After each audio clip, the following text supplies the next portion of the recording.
certains, c'est un parfum, pour d'autres, c'est autre chose. Je vais vous parler ici maintenant du samsara.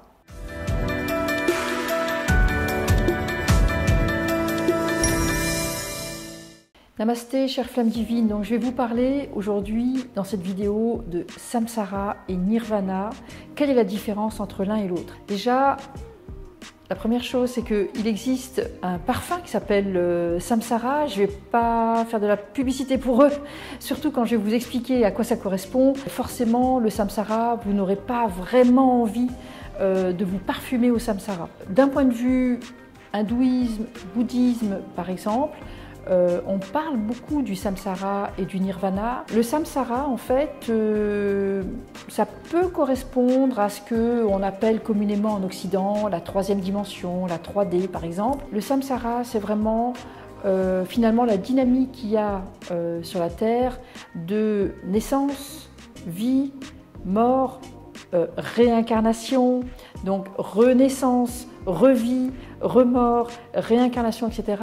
Et en fait, on appelle ça aussi la roue des incarnations. À ce stade, c'est la roue des incarnations, mais on pourrait l'appeler aussi la roue de la vie. Mais ici, c'est plutôt la roue des incarnations. Et en fait, le samsara devient le principe de renaissance, de vie, mort, réincarnation, renaissance, etc.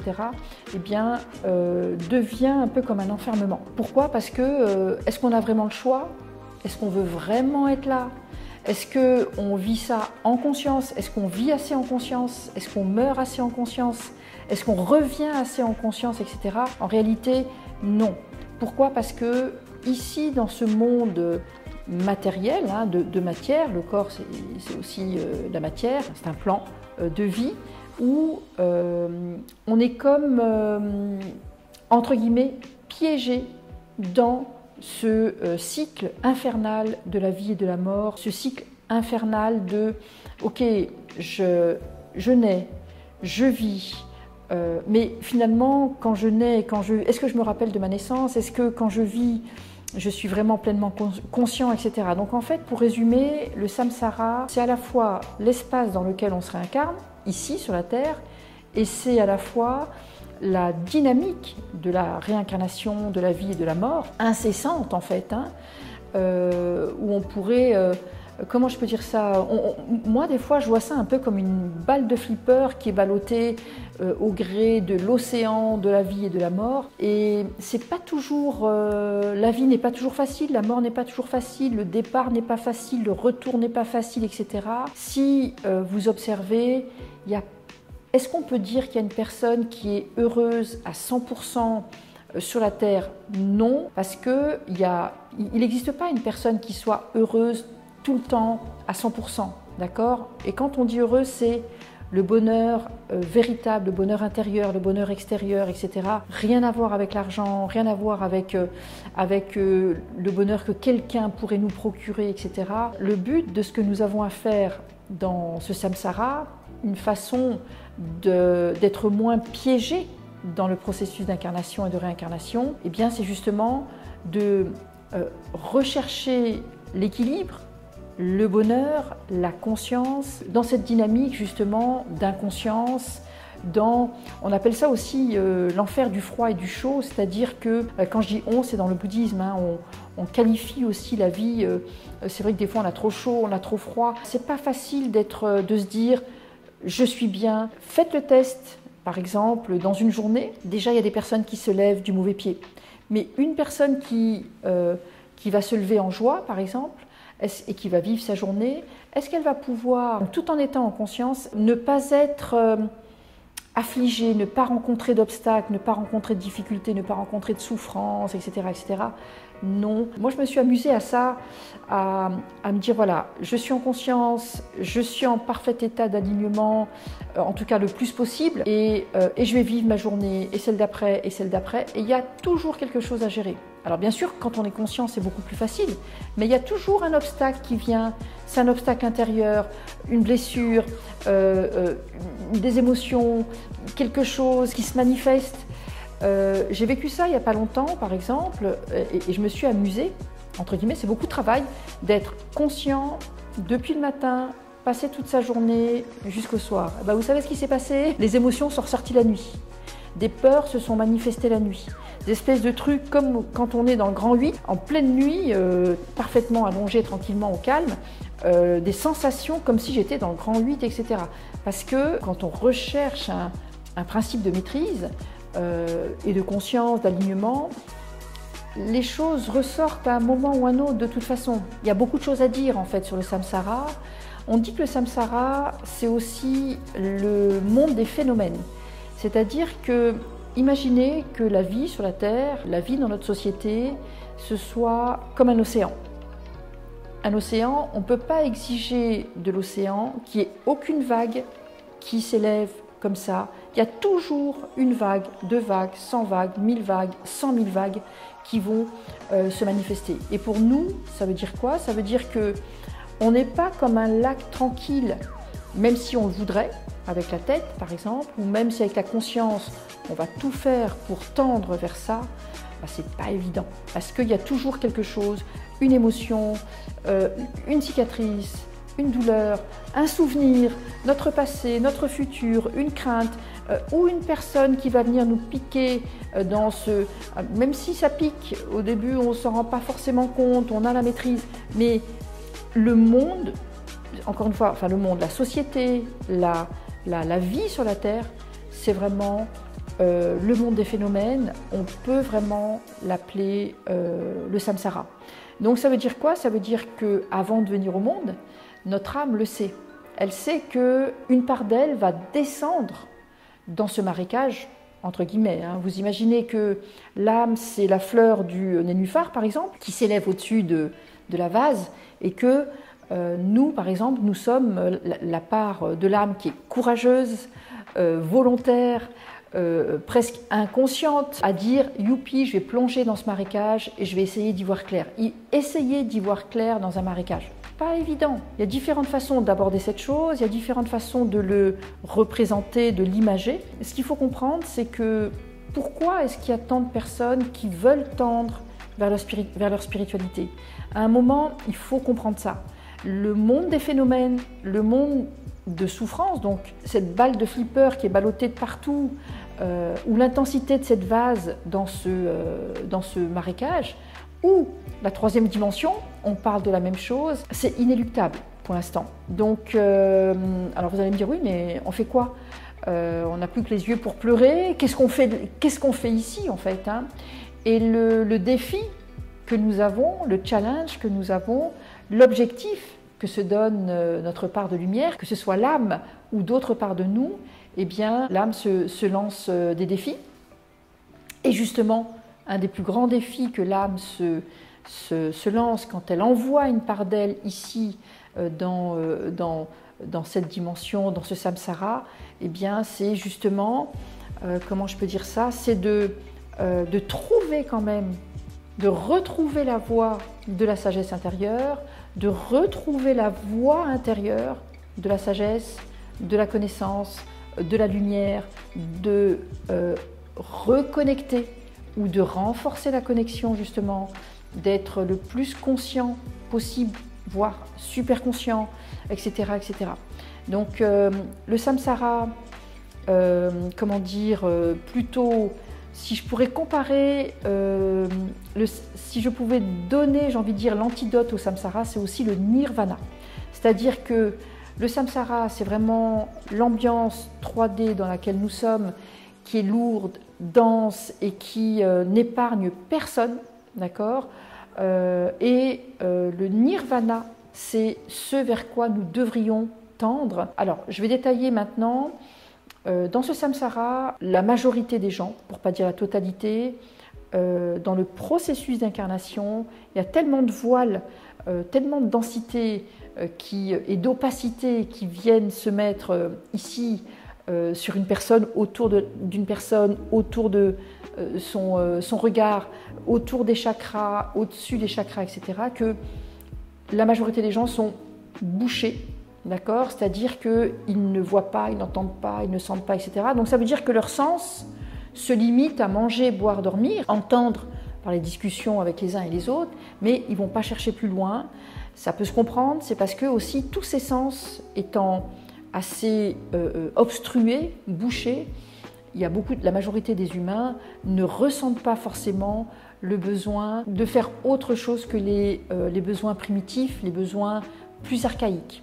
Maintenant, heureusement, c'est ça, quand on dit l'humanité doit se réveiller, les humains doivent se réveiller et dire mais il y a autre chose. Je dois limiter la souffrance, les causes de la souffrance, etc. Et donc, la souffrance et les causes de la souffrance sont intimement et intrinsèquement liées avec donc, cette condition de vie qui est ici la matérialité et que j'ai nommée donc, depuis tout à l'heure, dont je vous parle du samsara, qui est vraiment, encore une fois, ce qu'on appelle le monde des phénomènes, mais aussi le monde de la souffrance, parce que c'est le monde dans lequel nous sommes actuellement. Donc j'insiste sur ce point, c'est le monde dans lequel nous sommes, mais l'humanité est en train de se réveiller tout ça. Si vous regardez cette vidéo, si vous êtes abonné à ma chaîne, j'ose imaginer que vous cherchez des solutions, ou vous avez déjà essayé plein de choses, et je peux vous affirmer que les solutions que vous recherchez, elles sont déjà intérieurement. En allant à l'intérieur de vous-même, en connectant vraiment cette sagesse intérieure innée, en recherchant par n'importe quel moyen. Est-ce que c'est la sagesse qui est le véhicule pour retourner à vous-même? Est-ce que c'est la recherche de votre lumière? Est-ce que c'est vouloir communiquer avec votre âme?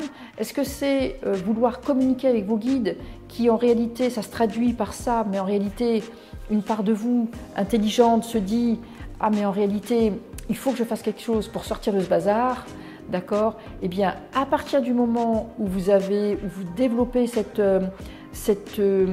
qualité de réflexion, eh bien, ça veut dire que vous êtes déjà, alors ça ne veut pas dire que vous êtes complètement sorti du samsara, mais ça veut dire que vous êtes déjà tourné vers le nirvana et que vous avez compris qu'il y a quelque chose qui cloche dans ce monde.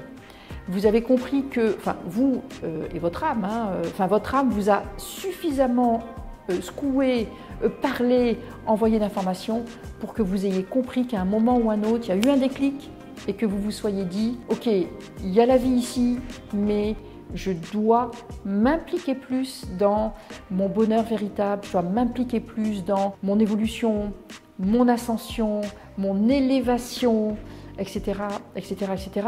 L'élévation, et c'est pour ça que d'ailleurs la spiritualité est souvent représentée par le lotus. Parce que si vous regardez bien, le lotus, il est au-dessus de la vase, d'accord? Et le travail consiste tout simplement à se réveiller de ce cycle infernal du samsara. Le travail consiste à un moment, quand on est pris dans une roue comme ça, si on n'est pas plus conscient, on va souffrir de plus en plus. On va faire que ça, en fait. Donc, il n'y a aucun intérêt pour l'âme. C'est aussi une des raisons pour lesquelles il y a beaucoup de maladies, et des maladies rapides, d'accord? Pourquoi? Moi, j'ai déjà communiqué avec des âmes, par exemple, de personnes qui avaient des maladies lourdes, et l'âme me disait, si elle s'ouvre, je reste, et la maladie va s'améliorer. Si elle ne veut pas comprendre, si elle reste bouchée, donc traduit, si elle veut continuer de piétiner dans le samsara et qu'à aucun moment elle a compris il ou elle a compris qu'elle doit faire un travail personnel, lâcher cette rigidité, cette psychorigidité, cette ignorance également, et que, si elle ne veut pas lâcher tout ça, eh bien l'âme, à ce moment-là, elle va dire « Moi, ça ne m'intéresse pas de rester, on repart, parce que ça ne m'intéresse plus de rester pendant 10 ans, 20 ans, 30 ans, 40 ans sur la Terre. Pour être dans l'ignorance, ça n'intéresse plus l'âme. D'accord? Donc ça, c'est encore un autre sujet que je pourrais développer ultérieurement. Et là, par exemple, je pense à une personne dont l'âme communiquait vraiment en direct et où il y a eu des rémissions, par exemple, de résultats quand la personne commençait à s'ouvrir, mais elle marchait vraiment sur la pointe des pieds. Moi, je ne peux pas forcer. Je dis toujours que je veux travailler avec les volontaires, ceux qui sont involontaires, je ne m'en occupe pas. Et en l'occurrence, la personne, à un moment, son âme m'a dit « Youpi », elle s'ouvre, on reste. Et là, il a commencé à y avoir des meilleurs résultats. Et ensuite, la personne s'est refermée. Et l'âme m'a dit « Je ne vais pas rester plus longtemps ». Et cette personne est décédée quelques mois après.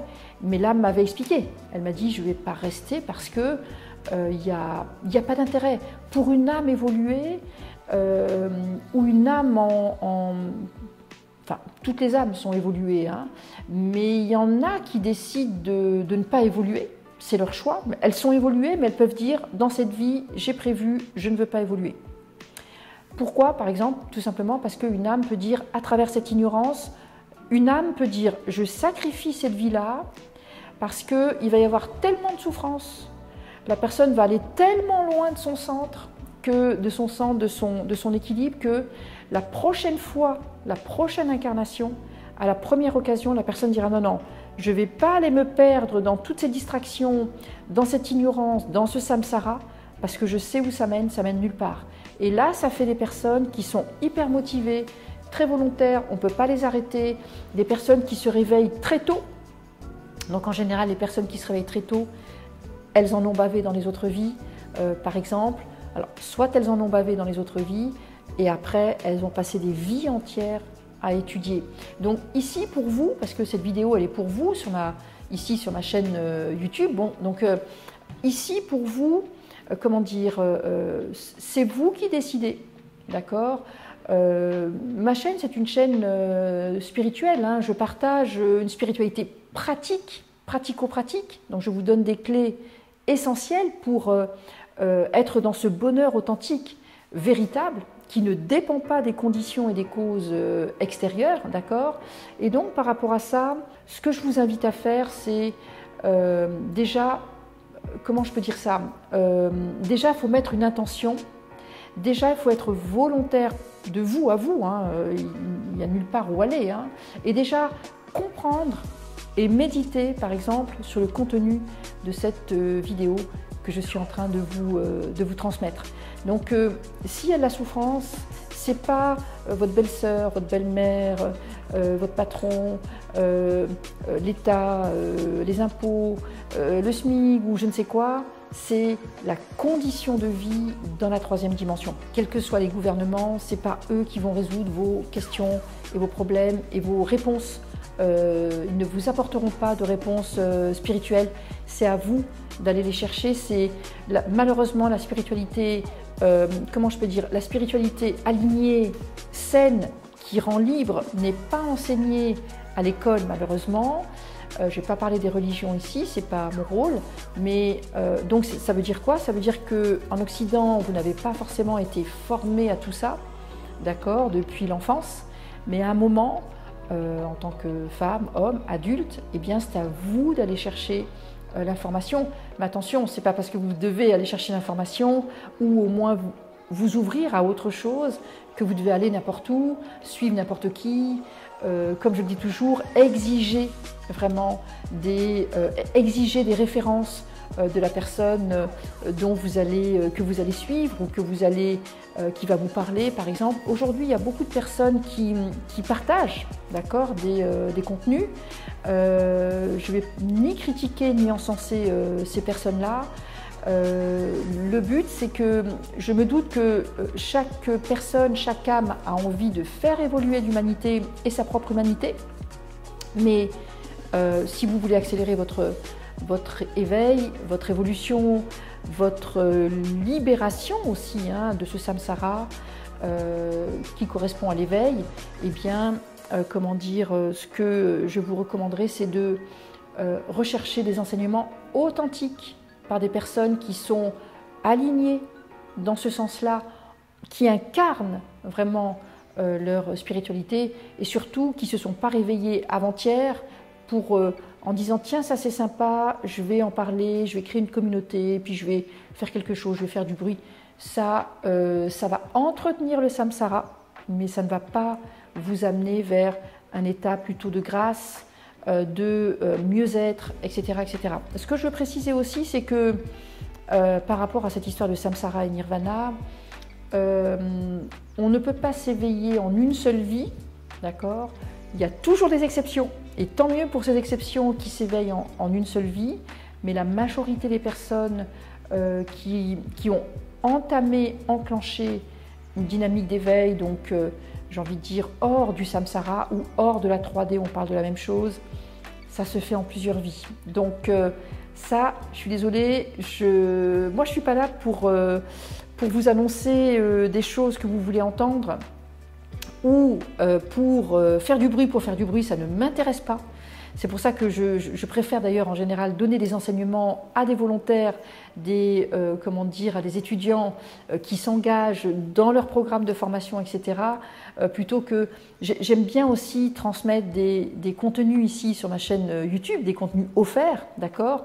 Je dois faire attention de ne pas aller trop loin. Le but c'est pas de vous dégoûter non plus, mais il y a du job. Encore une fois, ce n'est pas parce qu'il y a du job qu'on doit s'affoler, faire n'importe quoi, etc. L'idée, c'est de vivre votre vie de façon aussi la plus agréable possible, la plus joyeuse possible, mais de grâce aussi la plus consciente possible, d'accord, les yeux ouverts aussi, hein, et de ne pas avancer et se laisser balloter au gré, encore une fois, de toutes ces souffrances, de tous ces attachements, de tous ces phénomènes, etc., etc. Donc, qu'est-ce que je peux rajouter par rapport à ça? La différence entre le samsara et le nirvana, pour résumer, pour ne pas faire trop long. Alors, le samsara, on a dit, c'est la condition, finalement, de souffrance liée naturellement au cycle de la vie, de la mort, de la réincarnation sur la Terre, d'accord, ou dans la troisième dimension, ou dans ce marécage, entre guillemets, hein, marécage émotionnel, mental, énergétique, etc. Et notre responsabilité, notre rôle, et le but, un des buts de notre âme, c'est de sortir de ce bazar, d'accord. Et pour ça, à un moment, il faut faire un travail sur soi, mais un travail sérieux, pas « ah, je suis un tel, je suis une voyante, je suis un médium qui parle aux morts ». Les morts font partie du samsara, hein. Les esprits des défunts font partie du samsara. Il y en a quelques-uns qui sont au-delà, qui sont au niveau de l'astral supérieur, d'accord, mais sinon les morts font partie du samsara, ils font partie de l'astral, ils sont en errance, ils sont juste dans une réalité, comme si on tire un rideau, ils sont juste derrière, ils ne sont pas sur d'autres plans. Je parlerai à l'occasion, dans une autre vidéo, des plans de lumière, comment je les vois. Je donnerai plus de détails à ce sujet parce que j'en parle beaucoup, mais je me dis que finalement, je ne partage pas ma vision des plans de lumière, donc hors du samsara, plutôt dans les plans nirvaniques, d'accord, donc dans les plans du nirvana, ou qu'on pourrait nommer la cinquième dimension, cinquième, sixième dimension, pourrait s'apparenter au nirvana qu'on recherche, d'accord. En tout cas, en attendant, vous savez que vous et moi, il y a de grandes probabilités pour que on est dans cette vie et qu'on revienne dans les prochaines vies. Voilà, et ce que je voulais dire, c'est que la sortie hors du samsara se prépare sur plusieurs vies et pas sur une seule vie. Donc c'est la raison pour laquelle je vous invite à vivre en parallèle, à la fois apprécier votre vie au quotidien, mais ne perdez pas de vue, d'accord, qu'il y a ce travail à enclencher, à mettre en place, et que l'idée c'est aussi de ne pas avoir de frustration le moins possible, en vous disant je démarre ce travail ou je redémarre ce travail dans cette vie, mais c'est certain que je ne veux plus lâcher, je ne veux plus être ballottée dans cet océan samsarique, je veux vraiment enclencher, être au-dessus du marécage. Moi aussi, comme le lotus, je veux m'élever au-dessus de ça et continuer de rayonner, même si je suis aussi partiellement dans ce samsara. Donc ça veut dire, encore une fois, j'insiste, hein, on ne sort pas de la 3D, on ne sort pas du samsara comme ça en 6 mois, en 1 an, en 2 ans. Je reviendrai là-dessus d'ailleurs dans une autre de mes vidéos, la différence entre la 3D, la 5D, la 6D par exemple et au-delà, parce qu'on n'en sort pas, mais on peut vivre des états de 5D, 6D et bien au-delà, tout en étant les pieds ici dans la 3e dimension. C'est pas gênant, c'est possible et ça entretient, ça amplifie le bonheur qu'on peut avoir intérieurement, le bonheur véritable qui ne dépend d'aucune cause extérieure, d'accord, ça c'est possible. Donc j'insiste sur ce point, encore une fois, évitez de vous parfumer au samsara, puisque maintenant vous savez que c'est le marécage samsarique des émotions, du mental, de la souffrance, on appelle ça aussi l'enfer du froid et du chaud, intérieur, extérieur, etc. Donc du coup, samsara, nirvana, on s'élève, on célèbre, on est dans la joie et on ne perd pas de vue l'objectif de sortir de ce marécage. Voilà, donc j'espère que cette vidéo vous a été utile. Pensez à vous abonner à ma chaîne pour avoir, régulièrement des contenus que je partage très volontiers avec vous tous. Prenez soin de vous et bon chemin sur cette terre. Pensez à aller aussi dans la nature, c'est important pour vous reconnecter justement à votre divinité. Et c'est beaucoup plus facile de retrouver le chemin du nirvana quand on est dans la nature, parce que ça nous renvoie notre propre nature divine vraiment en pleine face, quoi. Voilà, donc je vous dis à tout bientôt pour d'autres contenus, d'autres vidéos. À très vite. Excellente journée ou soirée. À tout bientôt. Namasté.